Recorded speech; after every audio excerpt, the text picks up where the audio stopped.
guys! So, welcome back to my YouTube channel. So, today's video guys is magluluto po tayo ng steamed pork ribs. So, ang mga ingredient this one is makikita mo lang to talaga sa supermarket. Easy lang po.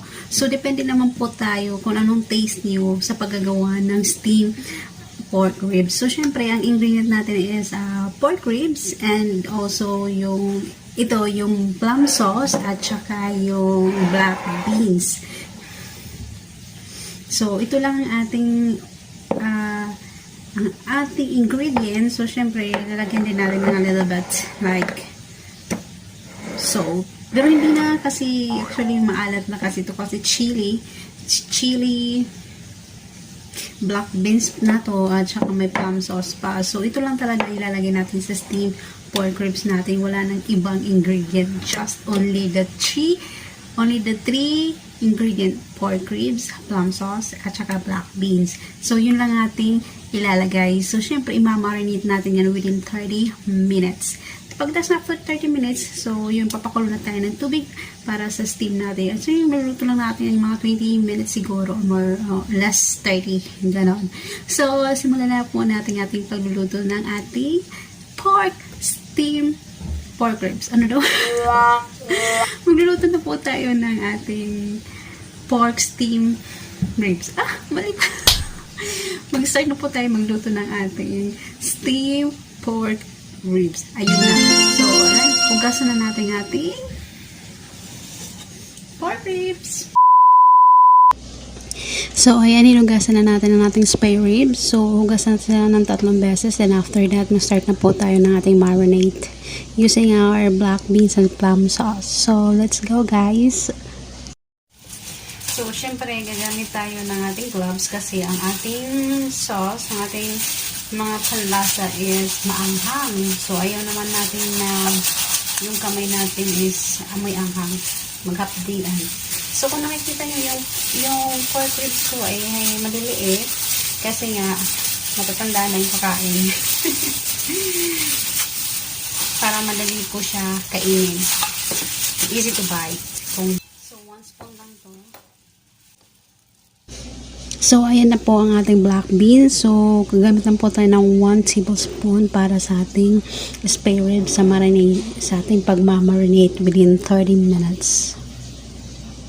So, yun lang po is imamassage mo lang siya lahat. I-mix mo lang siya after na yung sauce niya, yung black beans, lahat ng sa ating pork ribs. Just follow my video. I'm sure you're gonna love it. So, ito na naman po ang ating plum sauce. Ito yung imimix natin sa ating black beans para yung pork ribs natin may lasa din. Hindi siya puro chili. Kasi ang ating black beans is maanghang. Din ito naman yung plum sauce is mayroong konting sweet siya. Kaya yung lasa ng ating pork ribs, with spicy with a little bit sweet. Ayan. Ang gagamitin din natin yan is 1 tablespoon also. Parehas sila. 1 tablespoon for the black beans at saka 1 tablespoon for the plum sauce. So, enjoy!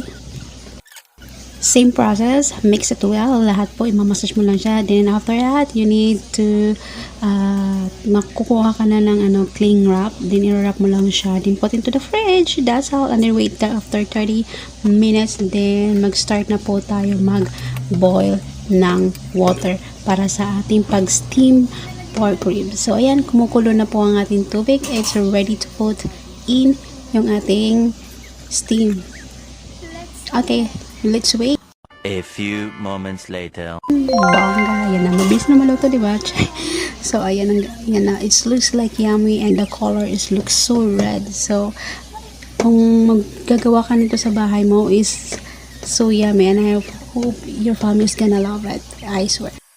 Ayan guys, so susubukan natin lang ating steamed pork ribs. So ito yung steam ko lang to using a black bean and also the plum sauce. Yun lang yung nilagay ko dito. So, tapos inano ko siya, minarinate ko na yung 30 minutes, nilagay ko sa ref. Then, in-steam ko na siya. So, let's try kung maganda ba siya o soft ba siya o malasa ba siya. Iwan ko, try natin. So, ayan, kuha tayo ng a little bit gravy. Ayan, yung gravy niya yung smell niya so good. Ayan, lagyan natin dito. Napaka-yummy. The smell so good. It looks like it's wow. Kakalimutan ko name ko. And it is a little bit spicy. Wow. Spiciness. So, ayan, let's try. Yan guys, so look. Ay!